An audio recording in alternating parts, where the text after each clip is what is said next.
Hello everybody, Dr. Meno here, just reporting on some secret stuff going on with all of the confusion with the USA elections, that this is a good time for all the criminals to do all their criminal activity while the attention is directed towards other areas in the world. Disgraceful and illegal Israel West Bank destruction blasted by Irish government as EU and UN call for a halt to demolitions. Well, wait a minute, who is the EU and the UN? Well, gee whiz, they're the same freaking criminals that are supporting and actually behind a lot of this crap going on in the West Bank, the Israel versus Palestine situation. Here's the article here. Now, stay tuned for the actual news report, but I just wanted to bring this to your attention first before we do the news clip. Of course, this link is down below. You can check it out at your leisure with the pictures and all. Like I said, as the destruction continues in the Gaza Strip, Palestinian homes are being destroyed. You'll be amazed the reasons why. You can check all this stuff out yourself, as I say, with the newscast to follow this short little introduction here. Hey, somebody's got to do it. This is what gets me in trouble on the internet, is talking about this kind of stuff.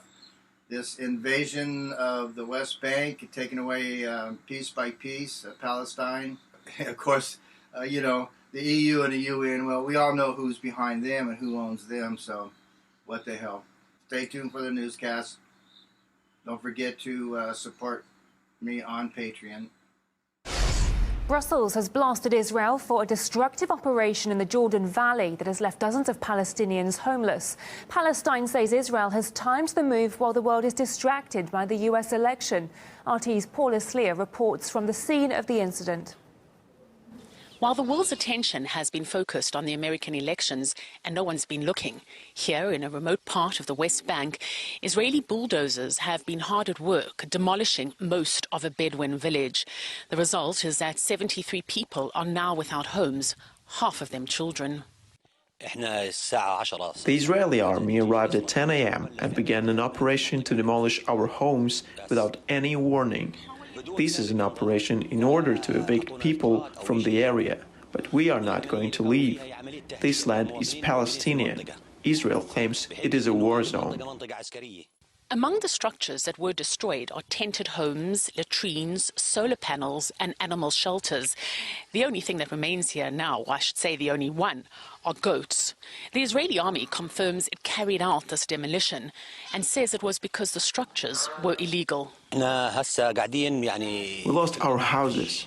They destroyed everything, but we still stand our ground and we will not abandon our land. Israel is a disease, and it is a cancer which was spread throughout the world. It neglects the whole world and listens to no one. But Palestinian leaders have been quick to say the demolitions were carried out while the rest of the world was distracted. As the attention is focused on US election, Israel chose this evening to commit another crime and cover it up, to demolish 70 Palestinian structures, including homes, displacing about 80 Palestinian citizens. The United Nations says that's more structures than any other demolition carried out by the Israeli army in the last decade. And with nowhere else to go, the residents of this village are bracing themselves for a freezing cold winter without their homes to provide protection. Paula Sleer, RT, West Bank.